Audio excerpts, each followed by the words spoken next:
The Princess Diaries by Meg Cabot. Retold by Anne Collins.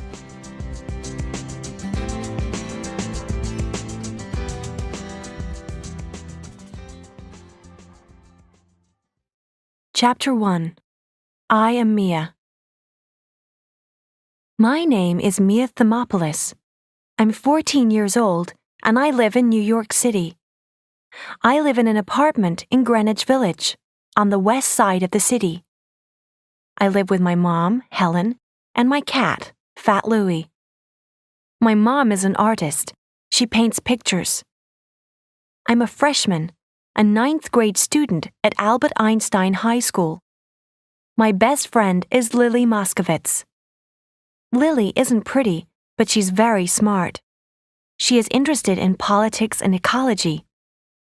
Lily writes reports about the people of New York and their problems. Then she makes films of her reports.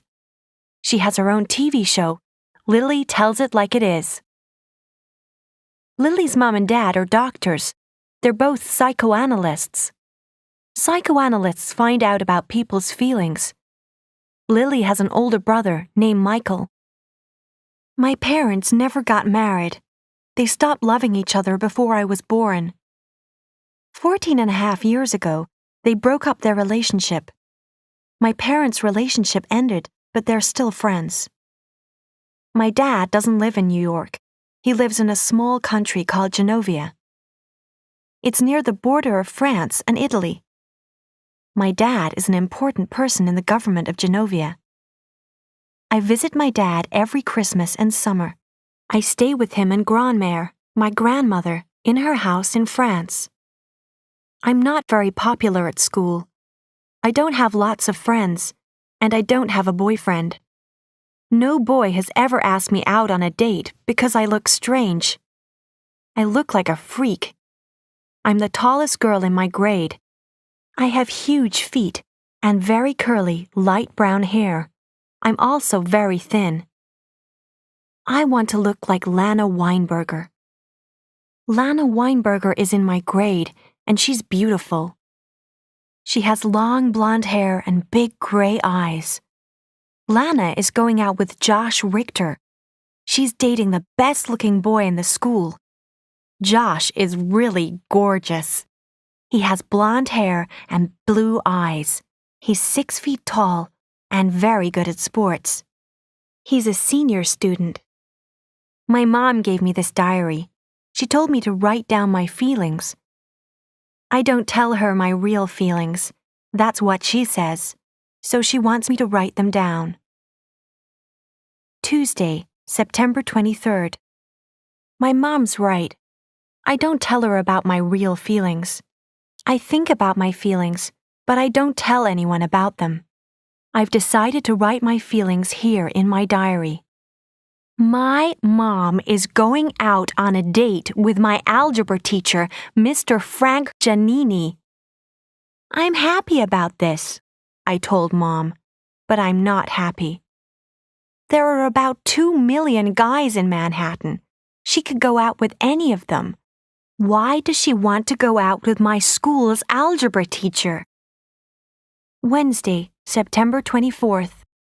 I told Lily about my mom and Mr. Giannini. Mr. Giannini's okay, said Lily. He's nice and his classes are easy. Lily's good at algebra. She doesn't have to work hard in algebra classes. But I'm flunking algebra.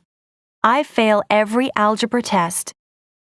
Every afternoon after school finishes, I have to do extra algebra. That's how Mr. Giannini met my mom. He asked her to come to the school. Mia is flunking algebra, he told her. She needs to do extra work. Then he asked my mom out on a date. I don't understand you, Mia, said Lily. Why are you hiding your real feelings? Talk to your mom. You're not happy about her and Mr. Giannini. Tell her this. But I can't talk to my mom. She's very happy about her date with Mr. Giannini. She's being really nice to me. Last night, she made a special meal for me. Pasta with lots of vegetables. I'm a vegetarian, so I don't eat meat. I think about my mom kissing Mr. Giannini. Then I think about Lana Weinberger and Josh Richter. I saw them kissing last week. I want Josh Richter to kiss me like that. Thursday, September 25th. Today, Mr. Giannini asked me a really easy question, but I didn't hear it. I just sat there looking at him. What? I said. Then Lana Weinberger leaned over my desk and stared at me. Her long blonde hair touched my desk. Freak, she said. I went to Lily's apartment after school. Her parents, the doctors Moskovitz, were there. Your mother is dating your algebra teacher, Lily's mother said. How do you feel about that? I feel fine, Dr. Moskovitz, I said, but I was lying. Lily's older brother, Michael, was also in the apartment. He's a senior student, like Josh Richter. But Michael doesn't play sports like Josh. Michael is only interested in computers. He spends a lot of time in his room, working on his computer. He writes an online magazine called Crackhead. Your mom is dating Frank Giannini? Said Michael, and he laughed. Friday, September 26th. This afternoon, during my algebra class, Mr. Giannini spoke to me quietly. He started talking about his date with Mom. Mia, I'm going out with your mother, he said. Are you unhappy about that?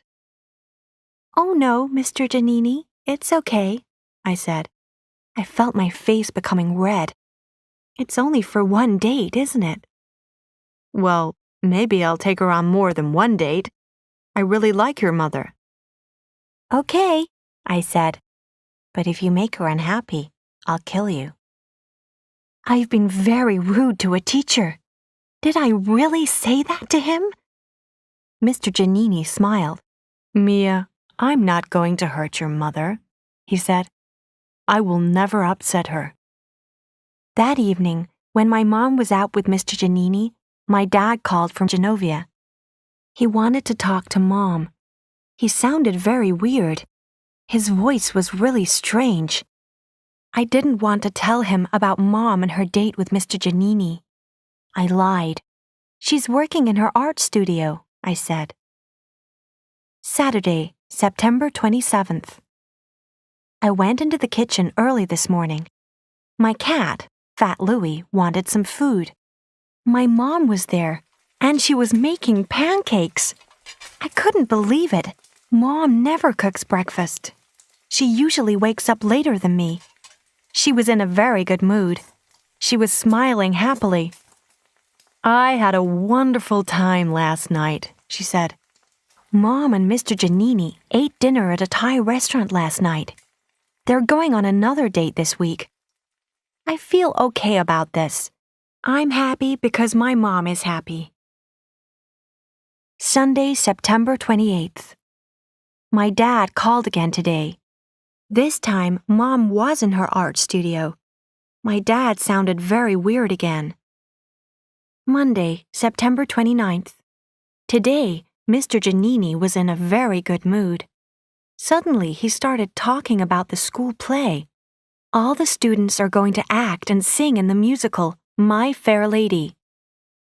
Mia, you could play the main character, he said. I was surprised. Mr. Giannini was only being nice. I knew that. But I can't be in a musical. I can't sing. My voice is horrible. Later, when I was with Lily, Lana Weinberger came up to us. She started calling me a freak again. Josh Richter was with her. I knew why Lana said this.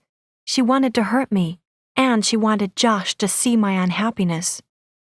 Leave us alone, Weinberger, said Lily angrily. Lana started to argue with Lily, but Lily isn't afraid of Lana. She just laughs if people say bad things to her. Tuesday, September 30th. Something weird has happened. When I got home from school, my mom was waiting for me. She had a strange look on her face. She spoke softly and quietly.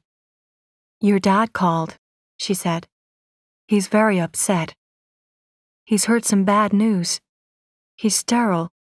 He can't have any more kids." About a year ago, my dad was very ill. He had cancer. He had an operation. Doctors had to cut the cancer out of his body. Then he had chemotherapy treatment. The chemotherapy worked well, and the cancer hasn't come back. "The chemotherapy has made your dad sterile," Mom said. "He can never have another child." I don't understand why my dad is upset. Why does he want more kids? He already has me. I only see Dad at Christmas and in the summer, but that's okay. He looks after Genovia, and he's always very busy. My dad's hair fell out after the chemotherapy, but he's still handsome. He looks like Captain Jean-Luc Picard in the TV show Star Trek: The Next Generation. My dad has had a lot of girlfriends. He brings them to Grandmère's house in France. They love the 27 bedrooms, the ballroom, the swimming pools, and the farm. But Dad never goes out with any girl for more than a few months. "Dad is flying here to New York tomorrow," said Mom. "He wants to talk to you, Mia."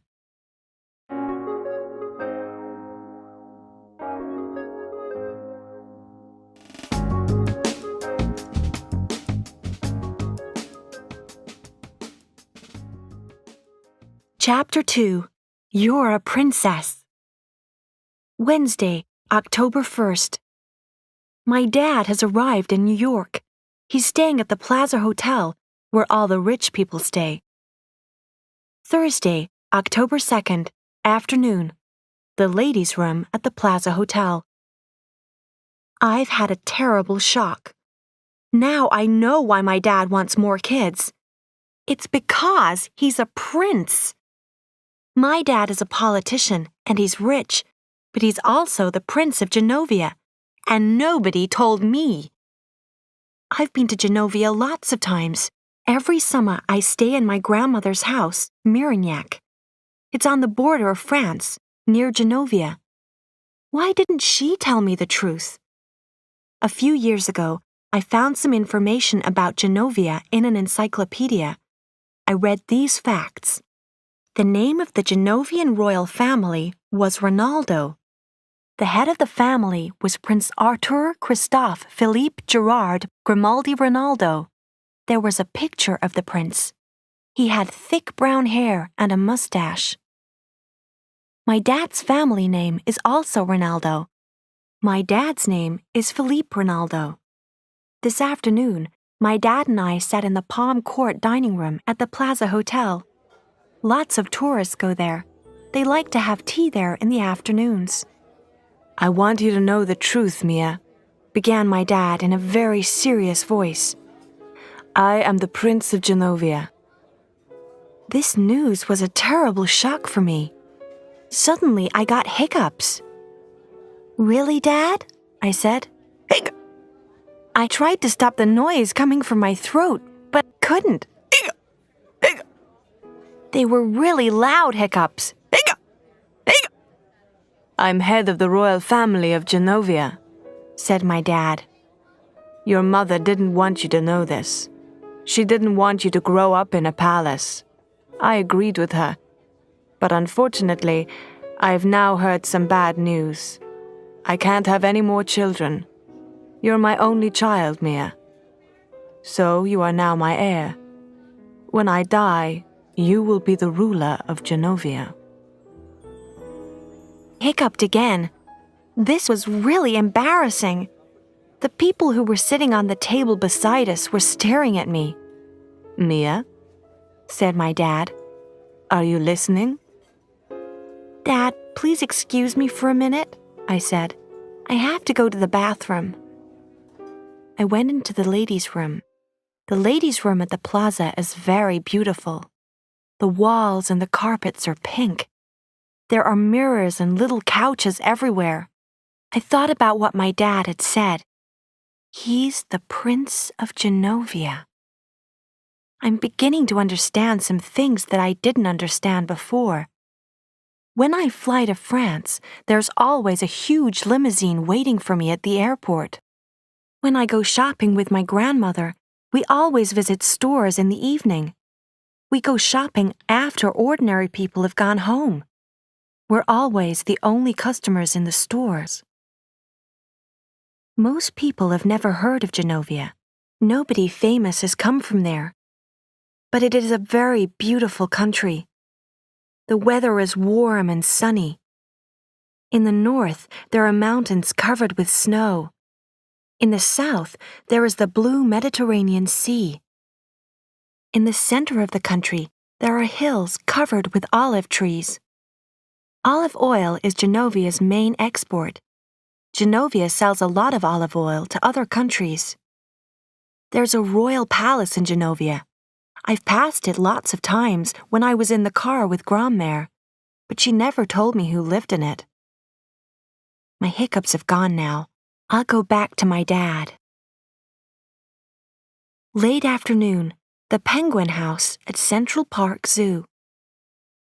I've had a second shock. I'm not going to tell anybody about my family. I'm not even going to tell Lily. She won't understand. No one will understand. I'm really upset. This is what happened. When my hiccups disappeared, I returned to the Palm Court dining room. My dad was speaking on his cell phone. He was talking to my mom. "Yes, I told her," he was saying. "No, she doesn't seem upset." He looked at me.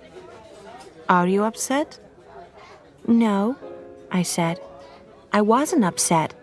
Not then. My dad ended the call.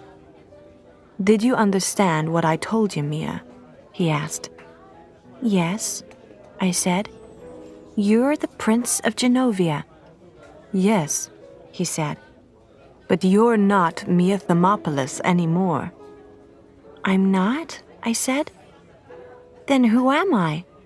"You're Amelia Mignonette Grimaldi Thermopolis Ronaldo, Princess of Genovia," said my dad, a little sadly. "What? A princess? Me? It can't be true." My mouth opened, but no words came out. I started to cry. My dad leaned across the table and touched my hand. "It won't be so bad," he said. "You'll like living at the palace in Genovia with me. You can visit New York.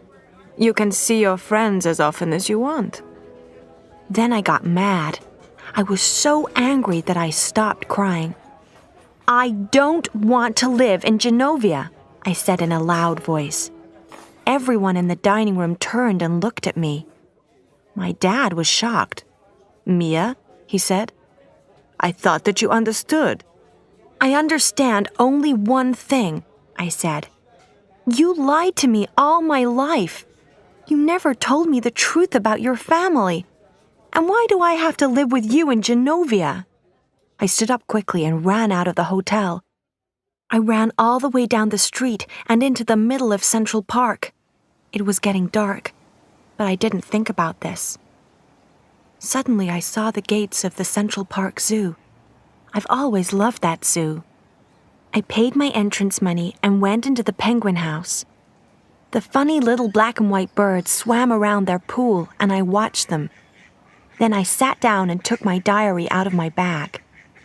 I'm writing in my diary now. What am I going to do? I can't leave New York and live in Genovia. Evening. Of course, I couldn't hide in the Penguin House forever. When the zoo closed, I took a bus home. My mom and dad were sitting at the kitchen table. The phone was in front of them. They both began talking at the same time. "Are you okay? Where have you been?" asked my mom. "We've been so worried," said my dad. "I ran away. I'm sorry," I said. Then I went into the bathroom and took a bath. After lying in the hot water for a long time, I put on my favorite pajamas. Then I picked up Fat Louie and went to bed. Before I fell asleep, I heard my mom and dad talking in the kitchen.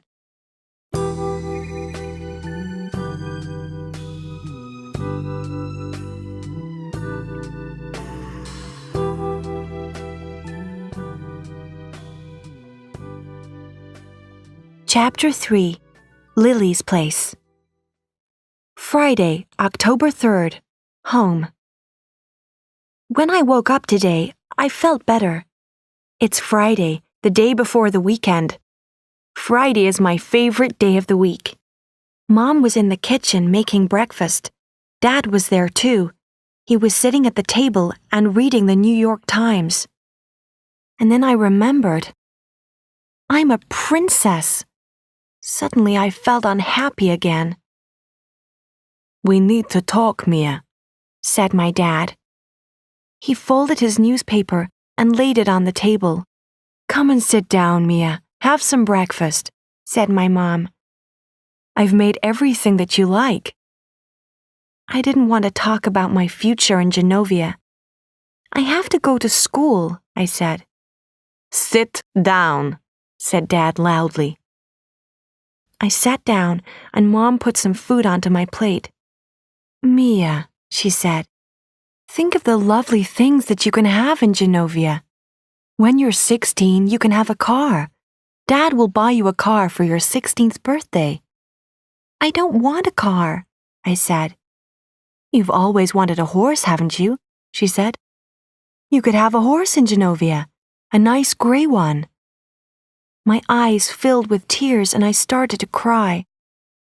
"Mom," I said, "why are you saying this? Don't you love me anymore? Why are you making me leave? Why do I have to live with Dad? Is it because you and Mr. Giannini don't—" Then my mom started crying too. She jumped up from her chair and put her arms around me. "No, Mia," she said. "I just want the best thing for you." "So do I," said my dad. "Well, I want to stay here and finish high school," I said. "That's the best thing for me. Then I'm going to join Greenpeace. I'm going to save whales from danger."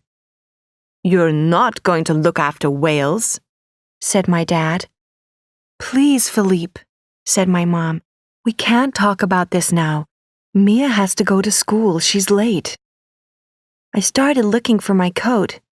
"Yes," I said. "I have to get to the subway station." "No," said my dad. "Lars will drive you to school." "But I have to meet Lily," I said. "I meet her every day and we go to school together on the subway." "Lars can pick up your friend too," said Dad. Lars is my dad's driver. He goes everywhere with my dad. But now I realize something. Lars isn't just my dad's driver. Lars is also my dad's bodyguard. His job is to protect my dad. Lars came up to the apartment and walked downstairs to the car with me. It was really embarrassing. Algebra class. Lily was very surprised to see Lars. "My dad's in town and Lars is my dad's driver," I said. "Why are your eyes red?" asked Lily. "Have you been crying? What's happened?" "Nothing has happened," I said. I didn't want to tell Lily the truth. Now I'm sitting here in the algebra class, but I feel better. Nobody can make me be a princess. This is America. People are free in America. They can live in any place and in any way that they want.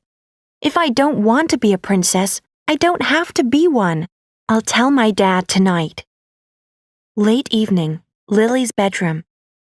I didn't go to my extra algebra class with Mr. Giannini this afternoon. When school finished, I spoke to Lily. "Can I stay at your place tonight?" I asked.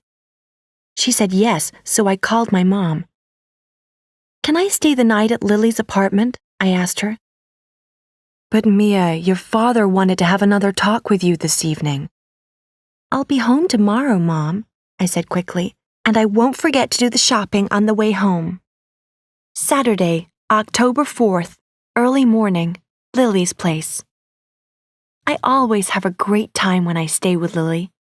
The Moscovitzes are nice and their apartment is huge. Lily's parents, the doctors Moscovitz, never forget to pay bills. They always have delicious food in their refrigerator. They even buy vegetarian food for me to eat. I love my mom very much, but she spends a lot of time in her art studio. She doesn't spend much time at home with me. Sometimes Mom forgets to pay the bills. Sometimes she even forgets to buy food. I want my mom to be like Lily's mom. I want my dad to be like Lily's dad. At Lily's place, I can relax. I feel very comfortable and happy there. When I'm with the Moscovitzes, I don't worry about algebra. I don't worry about being a princess.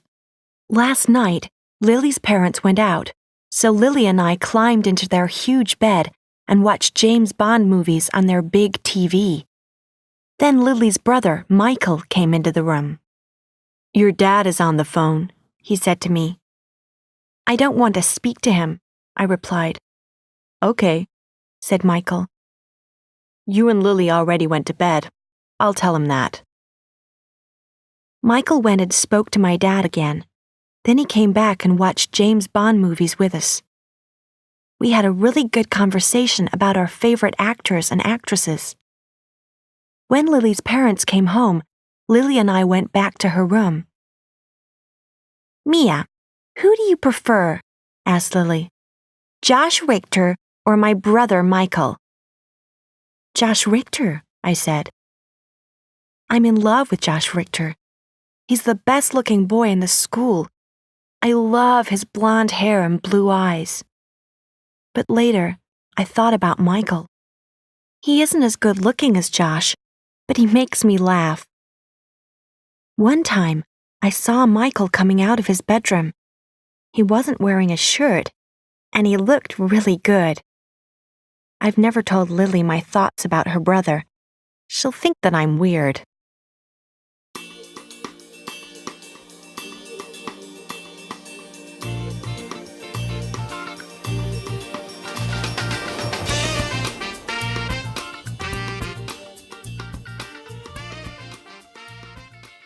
Chapter 4. The Thermopolis Ronaldo Agreement. Saturday, October 4th, afternoon. I stayed at Lily's place as long as I could today, but I was worried about my mom and dad. I didn't go home last night. Were they angry all night? I came home after lunch. I've always been a good daughter. I don't smoke cigarettes and I don't take drugs. I do my homework most of the time, and people trust me. I'm an honest person. When I got home, my mom was reading a magazine. She always goes to her art studio on Saturdays. But today, she had stayed at home waiting for me. My dad was there too. He was reading the New York Times. "We must talk," he said. "Please, Dad," I said. "I need time to think about things." "I know," said my dad. Then my mom came over and put her arms around me. "We're so sorry, Mia," she said. I was very surprised. Why were my parents being so nice? Why weren't they angry with me? "This is difficult for you, Mia," said my dad. "We understand that now. So we've done something to make things easier." My dad pulled a document from his pocket and put it on the table in front of me. I started to read it. The Thermopolis Ronaldo Agreement. I, Artur Christophe Philippe Gerard Grimaldi Ronaldo, make this agreement.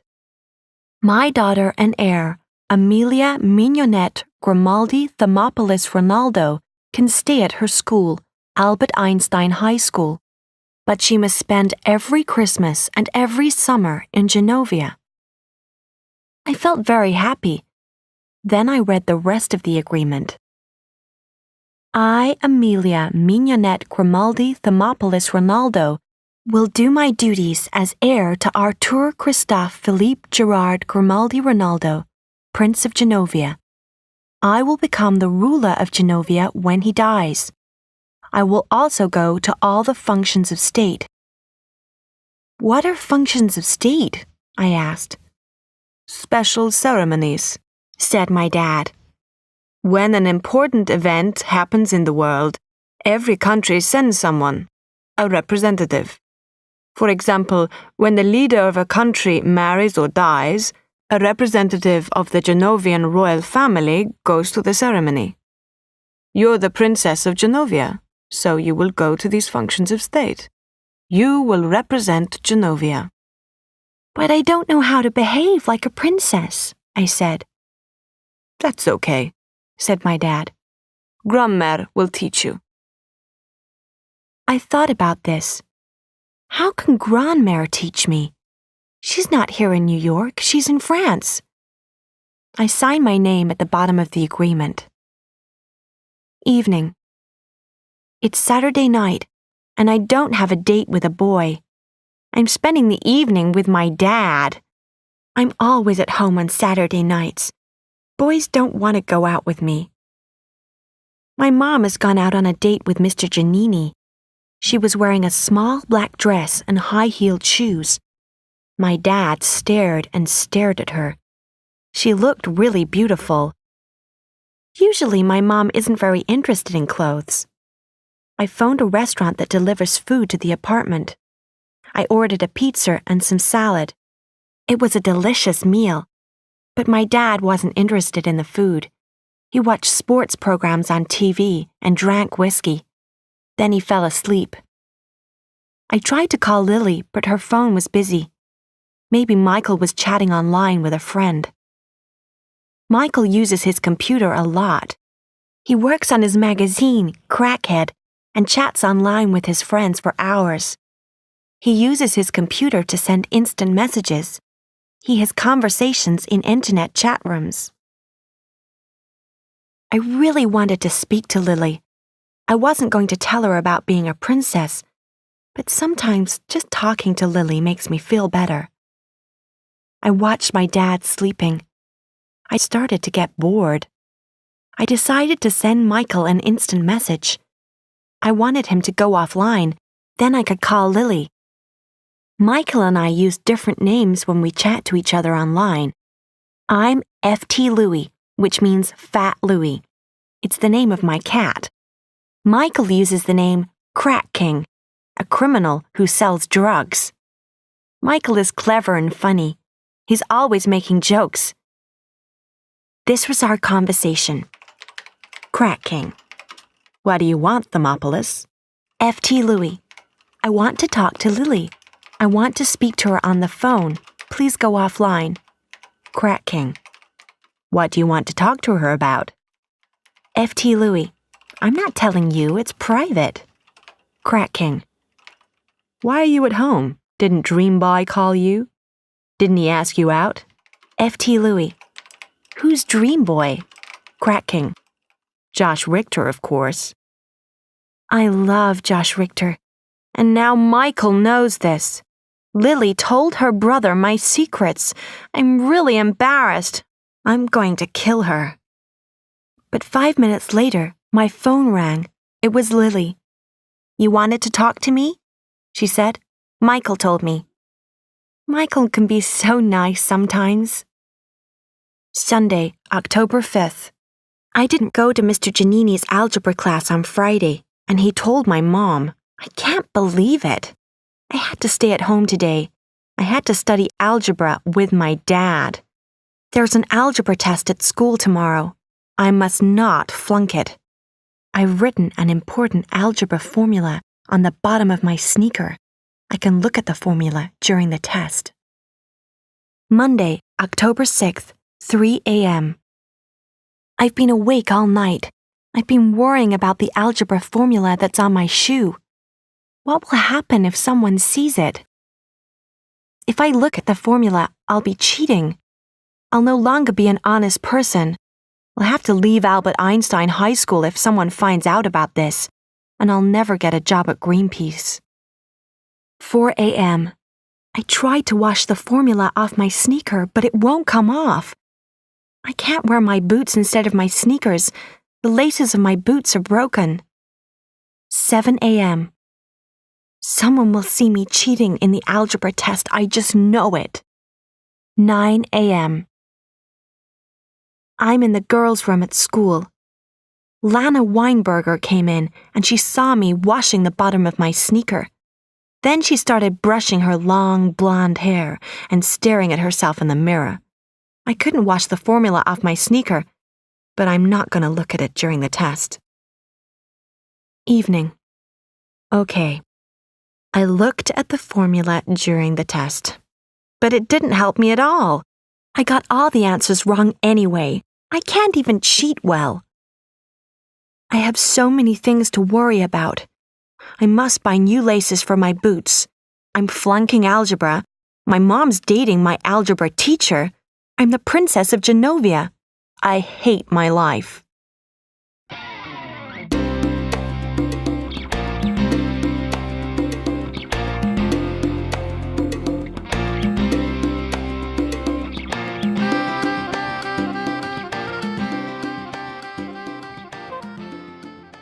Chapter 5. Grandmère. Wednesday, October 8th. Grandmère's here. She's not here in our apartment, but she's here in New York. She's staying at the Plaza Hotel with my dad. Maybe Grandmère won't come to our apartment. She hates cats, and Fat Louie is here. Also, Grandmère will hate Greenwich Village. No one is allowed to smoke cigarettes in the restaurants here, and she smokes all the time. Why did she have to come here? Why? Why? Thursday, October 9th. I found out why Grandmère has come to New York. She's going to give me princess classes. This is terrible. I can't write anymore. Friday, October 10th. Yesterday, after school, I had my first princess class. It's not a joke. Every day after my algebra lesson with Mr. Giannini, I have princess classes at the plaza with my grandmother. I signed the Thermopolis Ronaldo agreement. My dad reminded me about this. The princess classes are part of my duties as my dad's heir. That's what I agreed to. I checked the agreement. But I couldn't see anything in it about princess classes. Grandmère is staying in the penthouse suite of the plaza. She's staying in the huge luxury rooms on the top floor of the hotel. Everything in the penthouse is colored pink. There are pink walls, pink carpets, pink drapes, and pink furniture. There are lots of vases of pink roses, too. Grandmère's name is Clarice Marie Ronaldo. She is my father's mother. She is the Dowager Princess of Genovia. Grandmère wears lots of makeup and smokes cigarettes all the time. All her clothes are purple. Purple is her favorite color. Grandmère started asking me questions immediately. She is scary. She frightens me. "Stand up straight, Amelia," she said. "Your hair is too curly. And why are you so tall? Can't you stop growing? Come and kiss your grandmère." I walked over and kissed her. Then I saw Rommel, my grandmother's dog. He was looking out from behind her skirt. He's 15 years old, and he was wearing a purple jacket. It's the same color as Grandmère's dress. "Now," said Grandmère, "you are Princess of Genovia. You cried when your father told you the news? Why?" Suddenly, I felt very tired. I sat down on one of the pink chairs. "Oh, Grandma," I said in English, "I don't want to be a princess. I just want to be me, Mia." "Don't call me Grandma," said Grandmère. "I'm your grandmère. Speak French when you speak to me. Sit up straight in that chair, and your name isn't Mia, it's Amelia." She sat down in the chair next to me. "Don't you want to be a princess?" Grandmère, I said. "I can never be like a princess." "You are your father's heir," said Grandmère in a very serious voice. "When your father dies, you'll rule Genovia." I stared at Grandmère, and she stared at me. "I have a lot of homework today, I said. Is this princess class going to take a long time? We'll begin classes tomorrow, she said. You'll come here in the afternoons, after school. Write a list before you come here tomorrow. Make a list of the 10 women who you admire most, and give reasons. Bring the list with you. My mouth fell open with shock. Homework? I've got to do homework for these princess classes? Close your mouth, Emilia, said Grandmère. Tomorrow you'll do your hair nicely. You'll wear lipstick and paint your nails with nail polish. And you won't wear those big, ugly boots. Now, I have a dinner appointment. Goodbye. Today, I borrowed one of my mom's lipsticks and took it to school. But I didn't want anyone to see me wearing lipstick. I waited until after my class with Mr. Giannini. When all the other kids had gone home, I went into the girls' room. I put lipstick on my lips and brushed my hair. My hair is very curly. I brushed it, but it didn't look better. I'd forgotten about the school computer club. The computer club has a meeting at Albert Einstein High School every Friday afternoon. Lily's brother Michael is in the computer club. When I walked out of the girls' room, I met Michael. I dropped my bag and the lipstick fell out. Michael picked it up. He stared at me in surprise. "Why are you wearing this?" he asked, holding the lipstick toward me. "Please don't tell Lily," I said. "Don't tell Lily what?" he said. "Where are you going? Are you going on a date?" "No, I am not going on a date," I said. "I have to meet my grandmother." "Do you usually wear lipstick when you meet your grandmother?" I looked toward the door. Dad's bodyguard, Lars, was standing there. He was waiting for me. He was going to drive me to the Plaza Hotel. "Michael, don't tell Lily about this, okay?" I said. Then I ran away. When I got to the plaza, Grandmère was horrible. "You're wearing too much lipstick," she said. "And it's the wrong color for you." I gave her my list of the 10 women who I admire, but she tore up the piece of paper. "They're not good choices," she said. Then she told me to come back at 10 o'clock the next morning. "Grandmère, tomorrow is Saturday," I said. "I always help my friend Lily on Saturdays. We film her TV show." But Grandmère didn't listen to me. So when I got home, I called Lily. I wanted to say, "I can't help you tomorrow. I have to spend the day with my grandmother." But no one answered the phone. The Moscovitz family were out. Saturday, October 11th, 9:30 a.m. I called Lily early this morning. This was our conversation. "You have to spend the day with your grandmother?" she said angrily. "I don't believe you, Mia. Why didn't you say no to your grandmother? We always spend Saturdays together." "Lily, you don't know my grandmother," I said. "She's scary. I can't just say no to her." "I don't know your grandmother," said Lily. "That's true, Mia. I don't know anything about her. It's very strange. You knew all about my grandparents." I've never introduced Lily to Grandmère because Grandmère hates children. Also, she hates hearing about poor people's problems. Lily makes TV films about the problems of poor people. I can't introduce Lily to Grandmère now. I'm a princess. I don't want Lily to know about my future life in Genovia. "Well, come to my place tonight," Lily said. "I have to finish my film. You can help me." Then she hung up the phone. Now I'm in the car with Lars. We've just arrived at the Plaza Hotel. I'm going to meet Grandmère.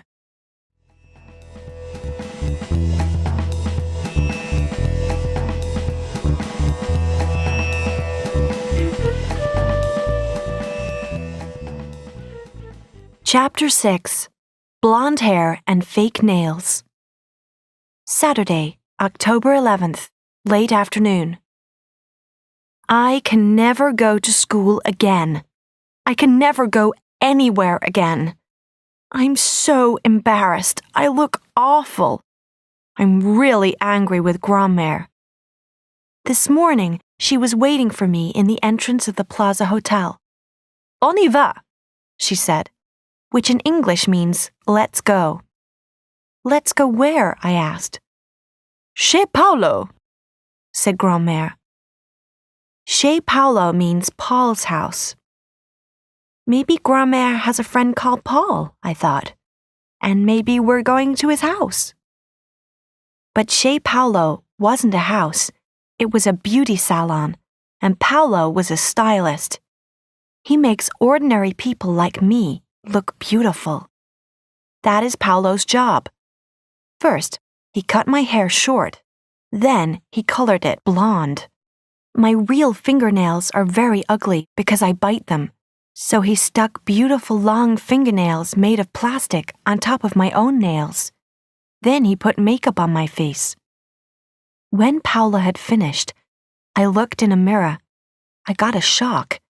He had turned me into a different person. Then Grand-mère took me to some very expensive shoe shops and clothes shops. She bought me 4 pairs of shoes and lots of clothes. Grand-mère's very happy because I don't look like Mia Thermopolis anymore. Mia Thermopolis never had blonde hair or fake fingernails. Mia Thermopolis never wore makeup or beautiful expensive shoes and clothes. But I'm not happy at all. Who am I now? I don't know. I'm not Mia Thermopolis.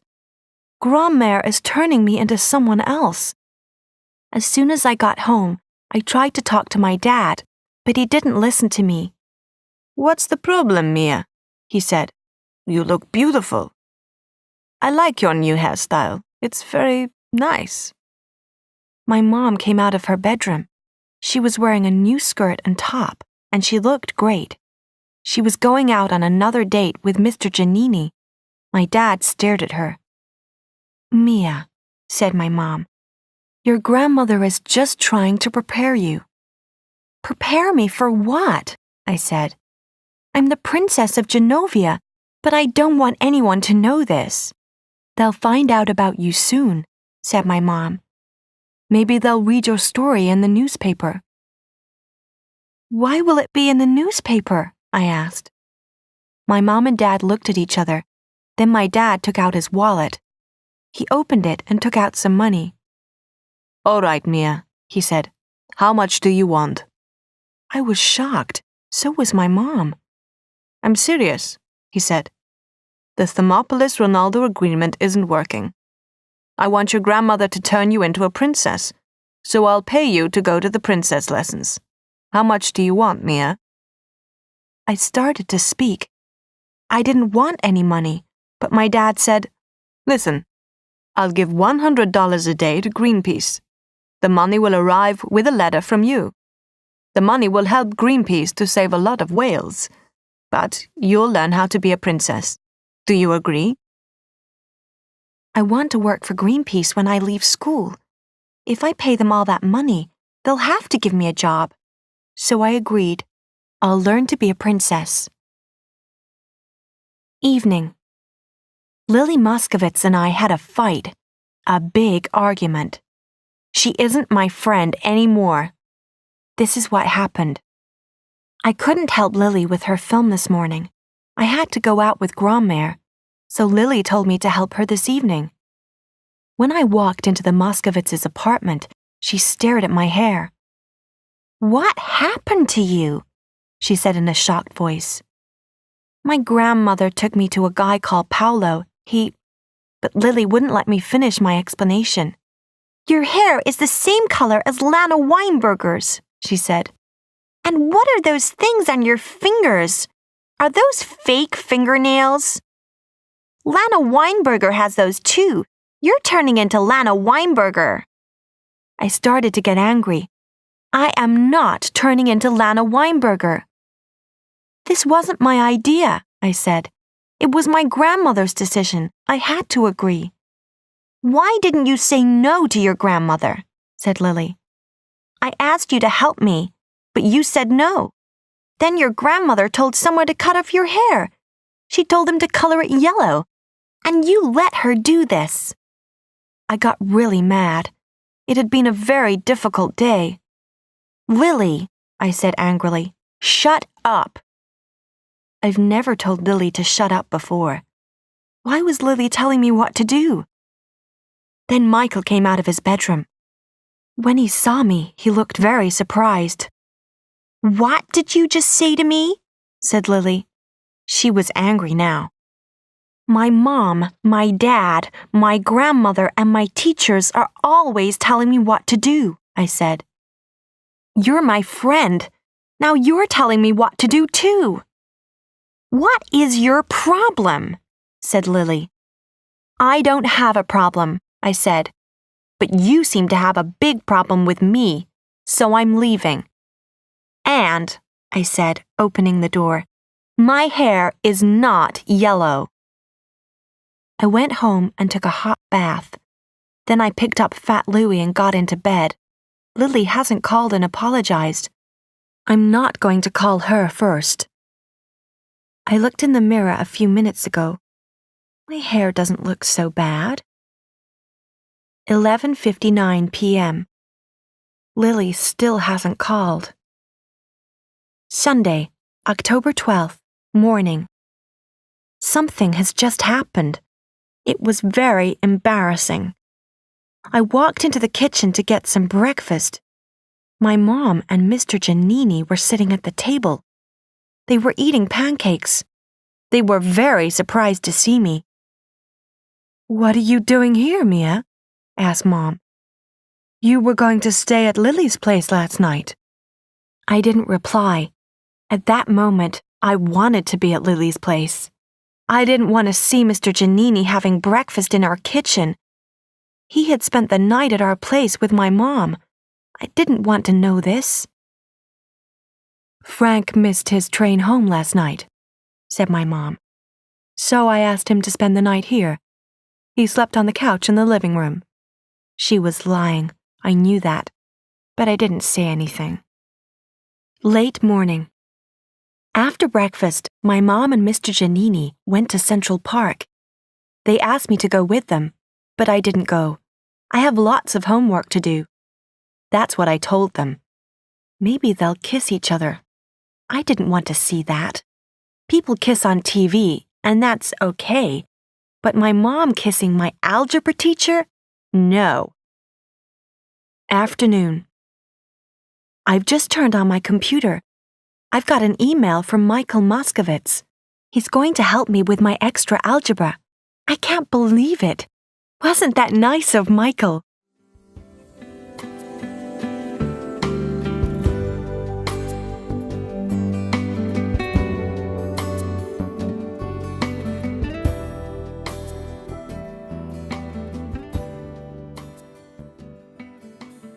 Chapter 7. A New Friend. Sunday, October 12th, late evening. My dad called me after lunch. "I want you to come to the Plaza Hotel this evening. I want you to have dinner with me and Grandmère," he said. "I'll send Lars to pick you up in the car." When I told Mom, she looked happy. "That's okay," she said. "I'll stay here. I'll order some food from my favorite Thai restaurant. I'll watch TV." Dinner at the plaza was very boring. I couldn't eat most of the food because it was meat, but I ate some fish and some chocolate ice cream. Dad kept asking me questions about Mom and Mr. Giannini. "Do you feel okay about your mom dating your algebra teacher?" he asked. Why is my dad asking me this? My mom likes Mr. Giannini, I know that. But does she love him? I don't know. I didn't tell my dad about Mr. Giannini staying the night. When I got home, I saw 2 empty cartons of Thai food in the kitchen. Was Mr. Giannini here for dinner? I asked my mom. "Oh no," she said quickly. "I was very hungry, so I ordered 2 meals." My mom has told me 2 lies today about Mr. Giannini. Lily still hasn't called. Monday, October 13th, morning. This morning, I asked Lars to stop the car at Lily's apartment building. I wanted her to ride to school with us, but she had already left her apartment. Afternoon. I usually sit with Lily in our school cafeteria at lunchtime, but today a boy called Boris Pelkalski was sitting beside Lily. He was sitting in the seat where I usually sit. Lily likes Boris Pelkalski because he's a great musician. Boris comes from Russia, and he plays the violin. He also wears his clothes in a weird way. I got a plate of salad and looked around. Most of the tables in the cafeteria were full of students.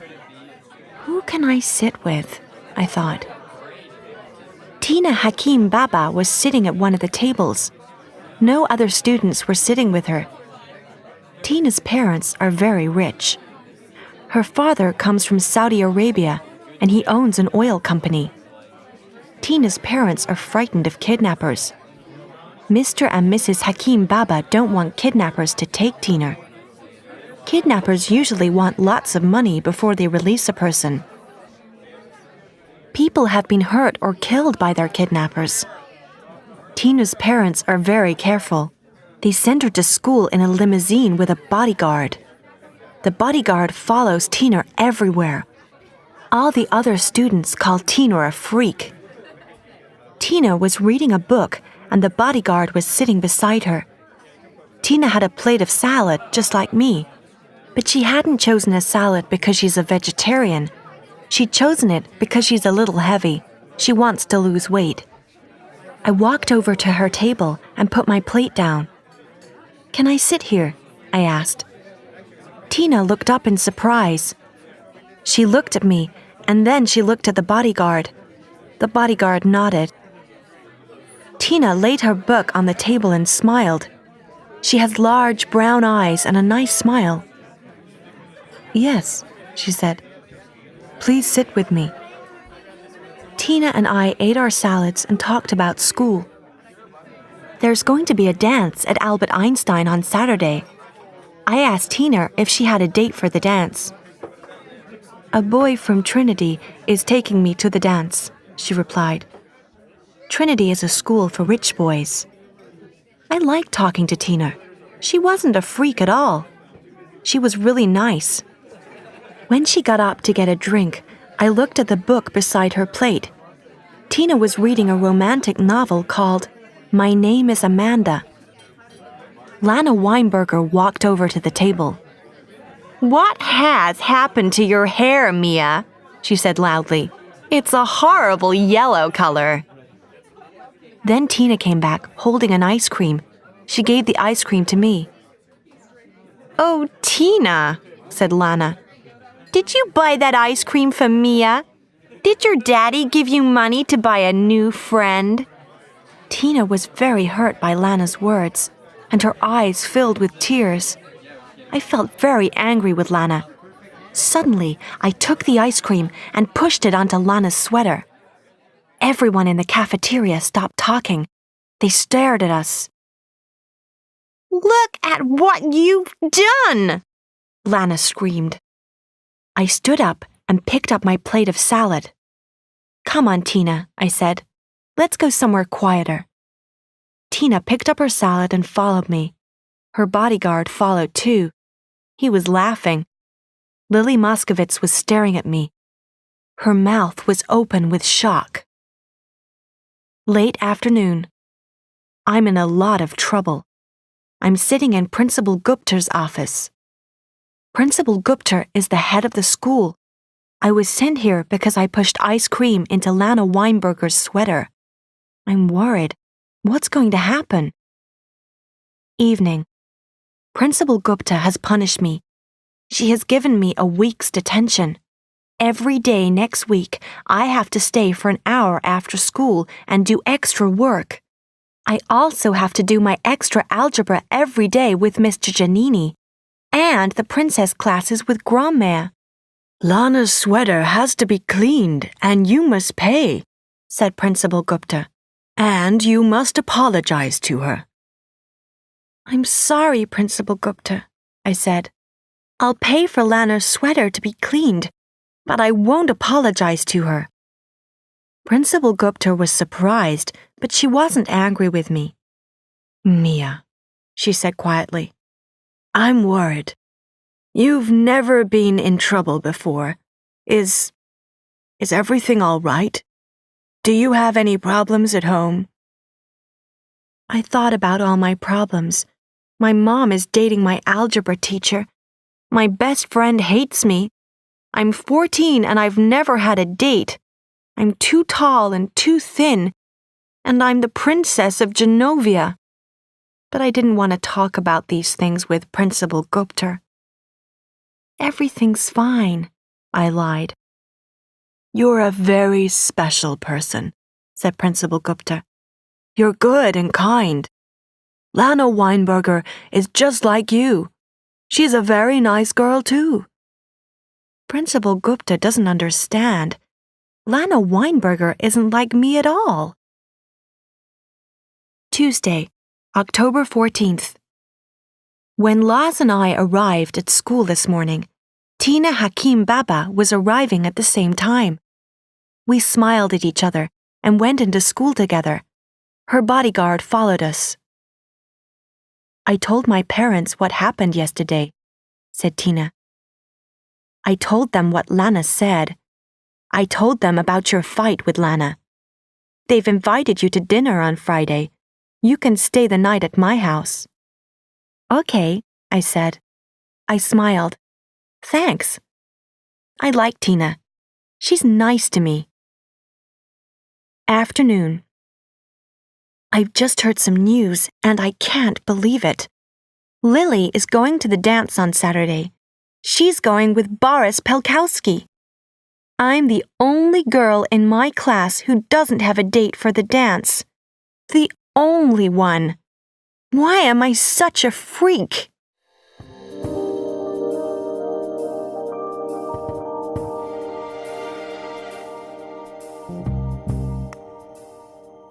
Chapter 8. In the News.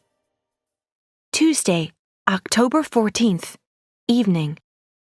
This afternoon, while Michael Moskowitz was helping me with my algebra, he asked me a strange question. Are you doing anything on Saturday evening? A teacher came into the room before I could reply, but I knew what Michael was going to ask me. He wanted me to meet him on Saturday. He was going to help me. He was going to give me some extra algebra work. I don't want to do extra algebra, not on the weekend. Grandmère is very happy. She heard about my friendship with Tina Hakim Baba. Tina's father is a rich Saudi Arabian prince. He knows lots of other rich people. Wednesday, October 15th.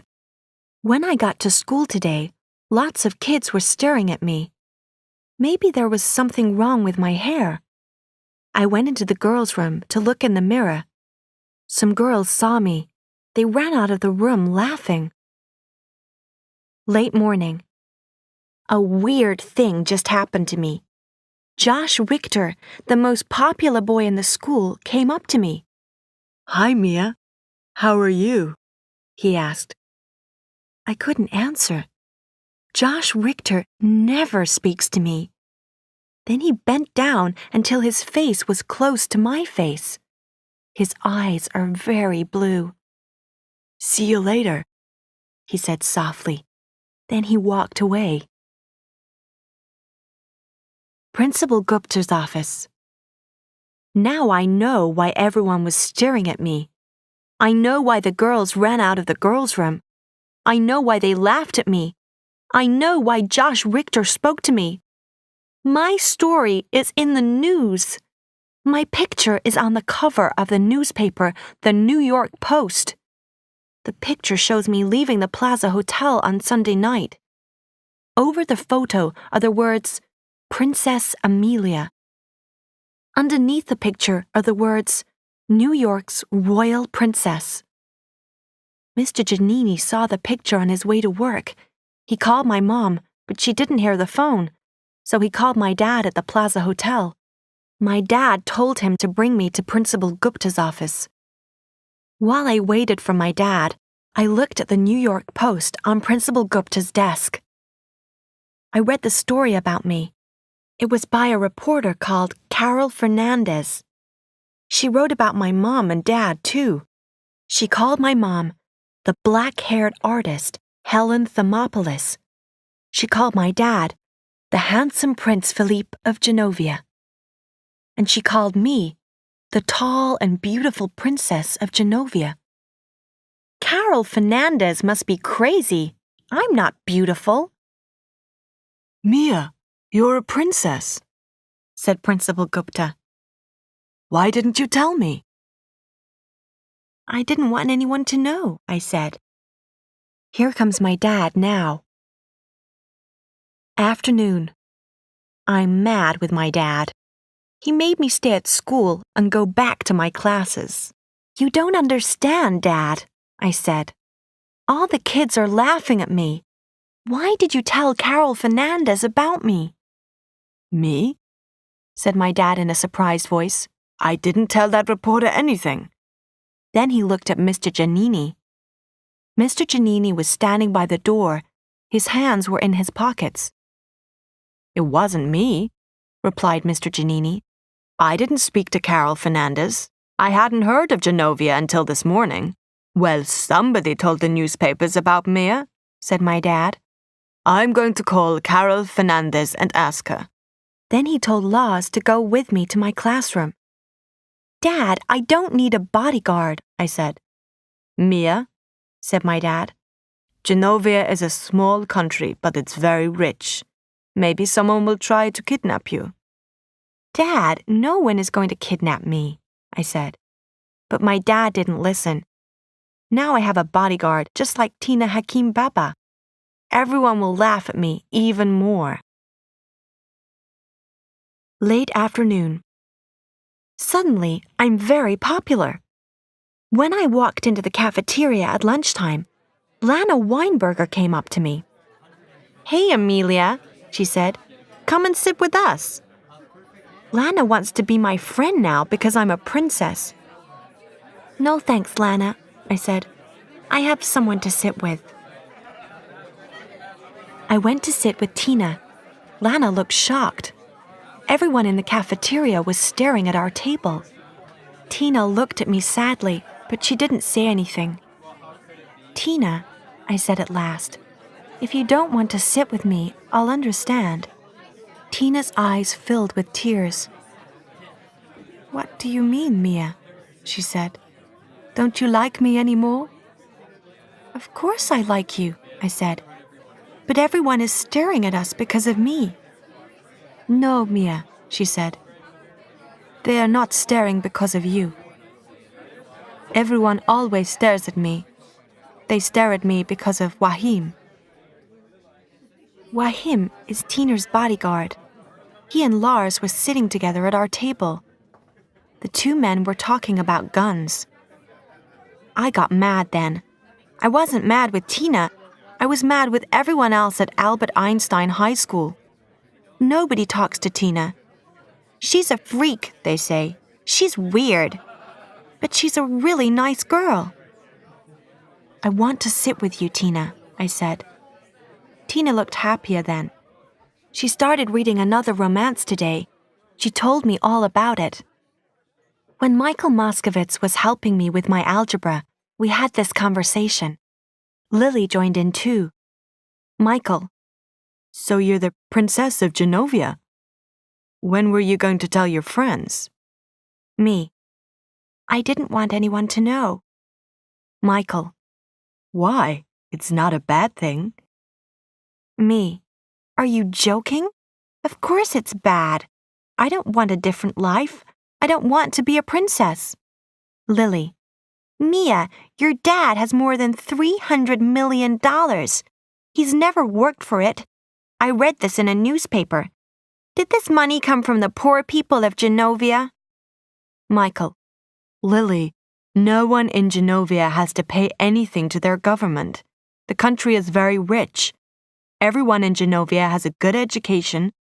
Maybe Mia's father gets paid well because he works very hard for his country. You're jealous. Lily. I am not. Michael. Yes, you are. Mia got a new hairstyle and she didn't ask for your advice first. That's why you're jealous. Then you stopped talking to her and she found a new friend. All this time, Mia had a secret and she didn't tell you about it. Lily, to Michael. Michael, shut up. Michael, to me. Does this guy, pointing to Lars, follow you everywhere?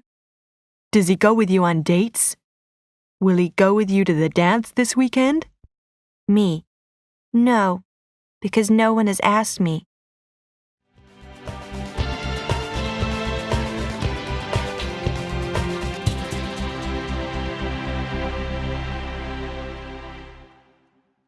Chapter 9. I'm famous. Wednesday, October 15th, evening. I'm famous. When Lars and I walked out of the school today, there were reporters everywhere. They started taking photos and shouting questions. Smile, please, Amelia. Hey, Amelia, what's it like being a princess? I was frightened, but Lars helped me. First, he told me not to say anything. Then he put his arm around me. He pushed me through the crowd of photographers and reporters. He pushed me into the back seat of Dad's car. Then he jumped in beside me. Drive, shouted Lars. I didn't know the man who was driving the car. My dad was sitting next to him. Where will I go to school now, Dad? I asked. You can stay at Albert Einstein High School, said my dad. Lars will go with you every day. He'll protect you. Who will drive your car? I asked. Hans, said my dad, pointing to the driver. He's my driver now. Will Lars go everywhere with me? I asked. Yes, said my dad. Suddenly I understood. I'll never be able to go anywhere alone again. I don't want to be a princess anymore, I said. You can take back your money. Tell Grand-mère to go back to France. I have had enough. It's too late, Mia, said my dad. You're the Princess of Genovia. Everyone knows that. Tomorrow there will be photos of you in every newspaper in America. Later. My mom spoke to my dad. Now he's mad with her. Clarice talked to Carol Fernandez about Mia, didn't she? Said Mom. My mother didn't tell that reporter about Mia, said my dad angrily. Why do you think that? Maybe your boyfriend Frank Giannini spoke to the reporter. Then my mom got mad too. Get out, she said in a cold voice. Leave my apartment. You don't like my mother, so you can't see the truth, said my dad angrily. The truth, said my mom. I'll tell you the truth, Philippe. Your mother. I went to my room. I didn't want to hear the fight between my parents. But is my mom right? Did Grand-mère tell Carol Fernandez about me? Thursday, October 16th. This morning, my picture was on the covers of the Daily News newspaper and the magazine New York Newsday. The picture was also in the New York Times. There were more reporters waiting for me outside school today. Lars held my arm and we ran into school together. As we ran, the reporters were shouting questions. Amelia, who do you like best, Leonardo DiCaprio or Prince William? Princess Amelia, why don't you eat meat? Afternoon. Something very surprising has happened. I was in the cafeteria with Tina and Laz and Wahim. We were eating our lunch. Suddenly, Lana Weinberger put her tray down next to mine. I'm not joking. Lana Weinberger sat beside me. Then someone else put down a tray on the table. It was Josh Richter. Hey, he said. He sat down in the seat next to me and started eating. Are you going to the school dance this weekend, Mia? Asked Lana. Josh's parents are away. After the dance, we're all going to a party at Josh's place. Will you come too? I'm sorry, I said. I can't. Lana stared at me. What do you mean, you can't? She said. I've heard about the seniors' parties. Everyone drinks lots of alcohol and gets very drunk. My mom won't let me go to a party like that, I said. Don't tell your mom the truth, Lana said. Say to her, I'm spending the night with a girlfriend. But I could never tell this lie to my mom. I'm sorry, I said. Everyone drinks a lot of alcohol at those parties. I don't drink alcohol. Alcohol is a poison. I don't like putting poison into my body. I can understand that, said Josh Richter suddenly. Josh, said Lana laughing. You drink more than anyone in the whole school. Josh didn't laugh. He just stared at Lana with his blue eyes. It wasn't a very nice stare. Late afternoon. When class is finished, Josh was waiting outside my classroom. Hey, he said. Then he smiled. It was a big smile that showed all his teeth. They were very white. Are you going to the dance with anyone? He asked. I dropped my book in surprise. I bent down to pick it up. No, I said in a weak voice. Oh, well, I'll see you, said Josh. Then he left. I'm still shocked. Josh Richter talked to me today. Twice. Evening. This evening, Grandmère wanted to have dinner at an expensive restaurant. She wanted us to go outside the Plaza Hotel for a meal. There will be reporters outside, she said. I'll teach you what to do. But when we came out of the hotel, the reporters weren't there. Wait 1 minute, said Grandmère. She went back into the hotel.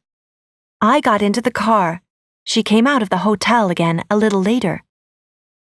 When we arrived at the restaurant, lots of reporters were waiting. I was very surprised. Immediately, they started taking photos and shouting questions. I turned to Grandmère. You called these reporters, didn't you? You told them about our plan to eat here. Did you tell Carol Fernandez about me too? Did you give her my story for her newspaper? Of course, said Grandmère. You have to learn how to live with reporters, Amelia. It's part of being a princess. Dad and Mom had a big fight about the report in the New York Post, I said. But Mr. Giannini didn't talk to Carol Fernandez, did he? You did. I'm going to tell Dad the truth. He's going to be really mad at you, Grandmère. No, he won't be mad, she said. That story in the Post was only the beginning. Soon you'll be on the cover of Vogue magazine, and then... Grandmère, I shouted. I don't want to be on the cover of Vogue. When I got home, I called my dad. Dad, Grandmère told Carol Fernandez everything about me, I said. It wasn't Mr. Giannini. I know, he said in an unhappy voice. Well, I said, you have to apologize to Mom. Later, my dad called my mom. Afterwards, she looked very happy. Maybe my dad apologized to her.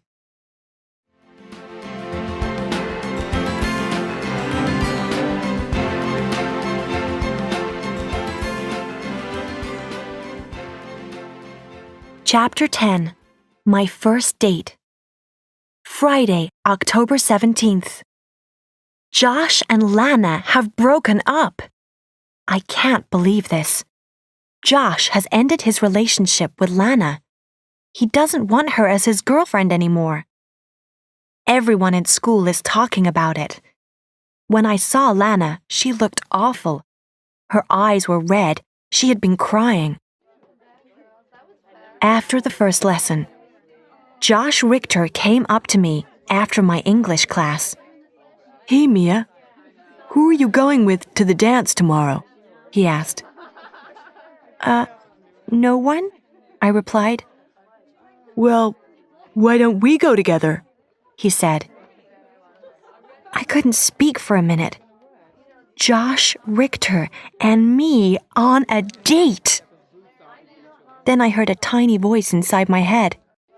He's only asking you because you're the princess of Genovia. But I didn't want to listen to the voice. Yeah, okay, I said. That might be fun. Fine, said Josh. I'll come for you at 7 o'clock.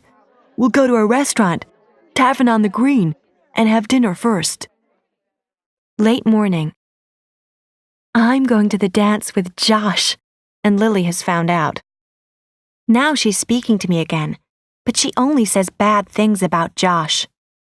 He's just broken up with Lana, she said. He broke up with her 16 hours ago. Then this afternoon he asks you out. He's bad, Mia, and he takes drugs. Some of Josh's friends take drugs, this is true. But does Josh take drugs? I can't believe that. Lana looks so sad, and Josh doesn't seem to care. He and his friends sat with Tina and me at lunch today, but Josh and his friends didn't talk to us. They just talked to each other. I feel bad about Lana, but I still want to go to the dance with Josh. Evening. My princess class with Grandmère ended after an hour. This is because I'm going to spend the night at Tina's place. I told Grandmère about the dance and Josh's invitation. Grandmère was very pleased. She called a famous fashion company. She made an appointment for me tomorrow. I'm going to their store to choose a new dress. After I left Grandmère's suite, I went to Tina's huge luxury apartment. Tina has 3 little sisters and a baby brother. She also has a big TV in her room and a Sony PlayStation. Tina's parents are really nice. Mr. Hakim Baba isn't well. He has a problem with his heart. He can't eat meat. He only eats vegetables and rice. Mrs. Hakim Baba is very beautiful. She's British and she has blonde hair. She used to be a fashion model. Her picture was once on the cover of Vogue, but she doesn't work now. Tina showed me her dress for the dance. It's very pretty. She looks much more like a princess than I do. Saturday, October 18th. When I got home, Mr. Giannini was there. Has Josh called? I asked my mom. You don't mean Josh Richter, do you? Asked Mr. Giannini. Yes, I said. I'm going to the dance with Josh tonight. But what about Lana Weinberger? Asked Mr. Giannini in a surprised voice. She is Josh's girlfriend. They broke up, I said. Who's Josh Richter? Asked my mom. He's the most gorgeous boy in the school, I said. Well, he's the most popular, said Mr. Giannini. but he isn't the right kind of boy for Mia. Oh, said my mom. Then I have to talk to Mia's father. She called my dad at the Plaza Hotel. As she was speaking to him, the front doorbell rang.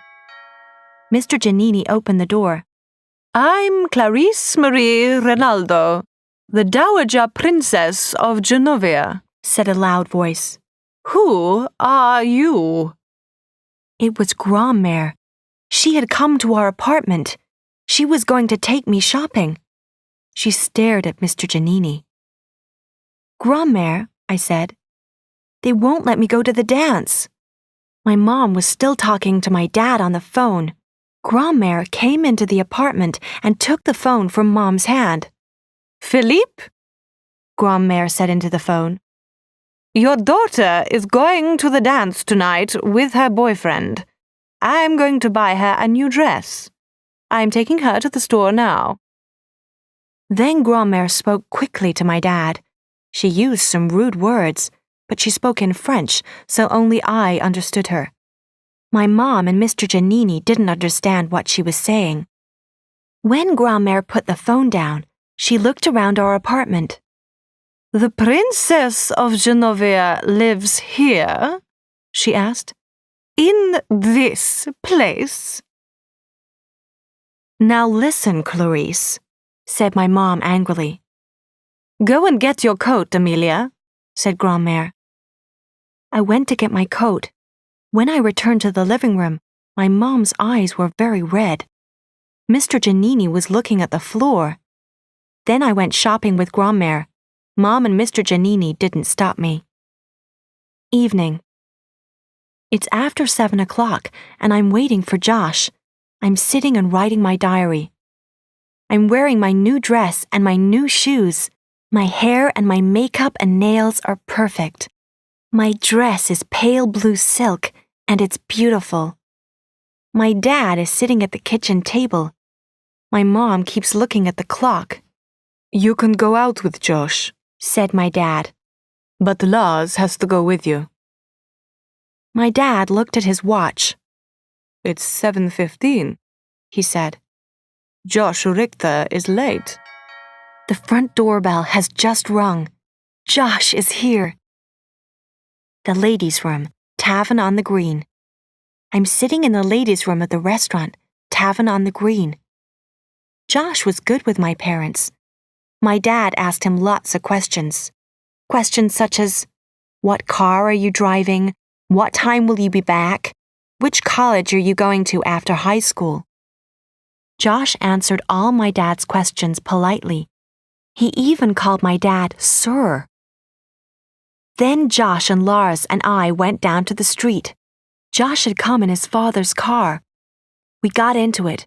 Lars drove and Josh and I sat in the back seat. We talked for a few minutes, but then a strange thing happened. Josh and I didn't have anything more to say to each other. We didn't talk for the rest of the ride to the restaurant. I don't have this problem with Lily's brother, Michael. Michael Moskovitz and I never stopped talking.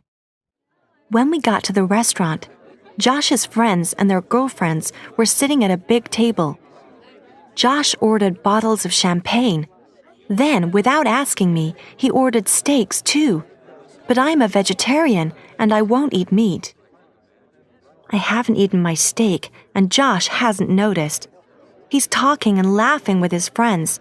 He hasn't spoken to me since we got to the restaurant. He has ordered more and more champagne. Why does he want to drink so much? This evening is not going well, so I came into the ladies' room, but I'll have to go back to the table soon.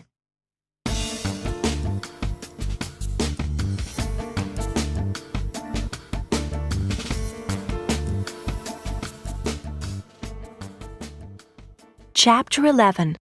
The Wrong Kind of Boy. Saturday, October 18th, evening. The girls' room, Albert Einstein High School. I found out the truth about Josh. I can't believe what he's done. We stayed in the restaurant for a long time.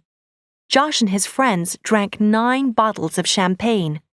We were late getting to the dance. When we arrived at the school, there were lots of news reporters' vans outside the building. There was a big crowd of reporters. They were shining big, bright lights onto the steps at the front of the school. Some reporters were checking their cameras and tape recorders. Others were talking on their cell phones. They were all waiting for someone. Me. Who told all the reporters that I was coming to the dance? Not Grandmère this time. Lars was very angry when he saw the crowd, but Josh didn't care. Come on, he said to me. We'll run up the steps into the school while Lars parks the car. Josh held my hand and pulled me out of the car. Then he pulled me up the steps to the school doors. When the reporters saw me, they shouted, "It's her! It's Princess Mia!" They started taking pictures and shouting questions.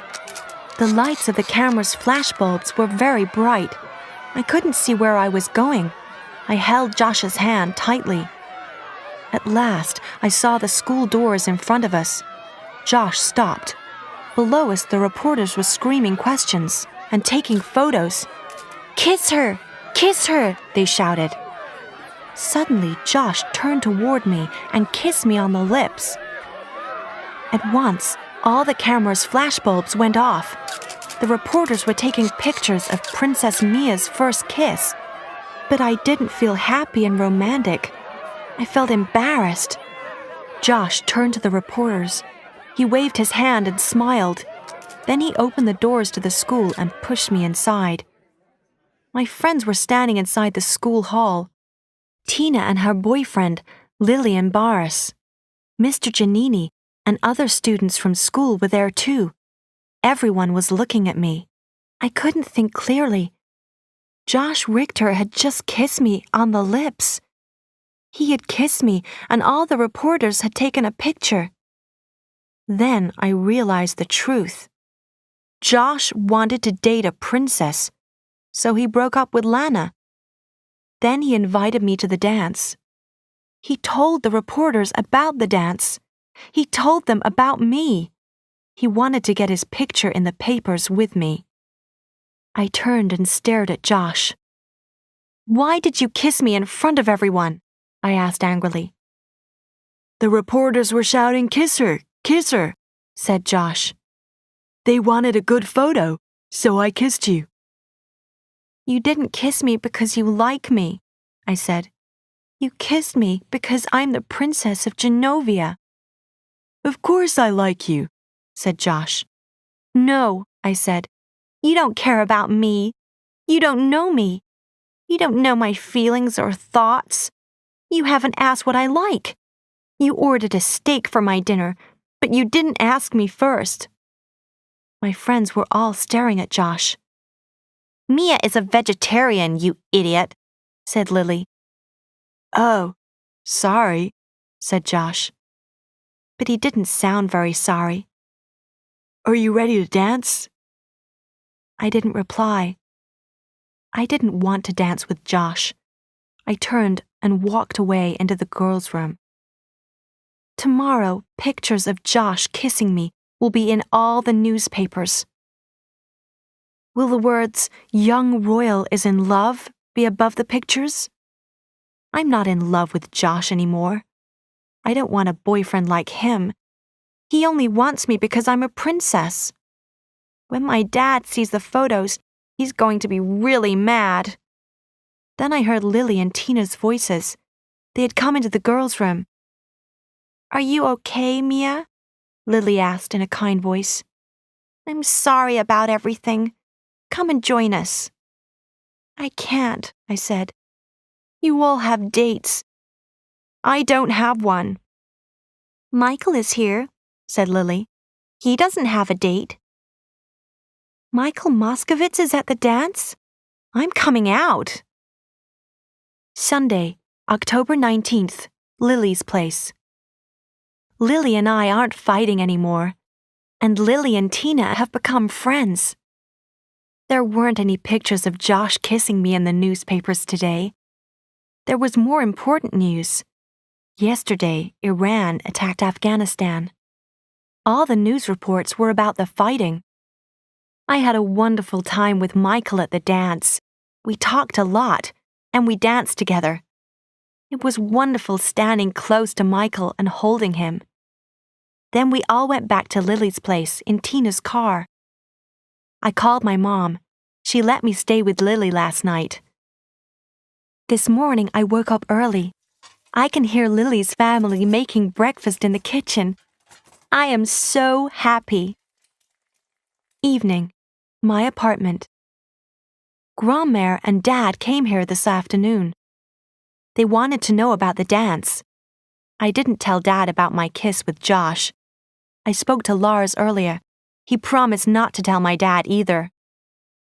I won't have any princess classes for a whole week. Grandmère is going away for several days. Later in the afternoon, I took Grandmère up to the roof of our apartment. My mom and Dad came out onto the roof too. There is a wonderful view of the city from our roof. You can see all of Manhattan and the Hudson River. The sun was just going down, and the sky was purple and pink and orange. We all stood on the roof and watched the beautiful sunset. I felt very peaceful and happy. Maybe everything is going to be all right. Maybe my life as a princess will be okay too.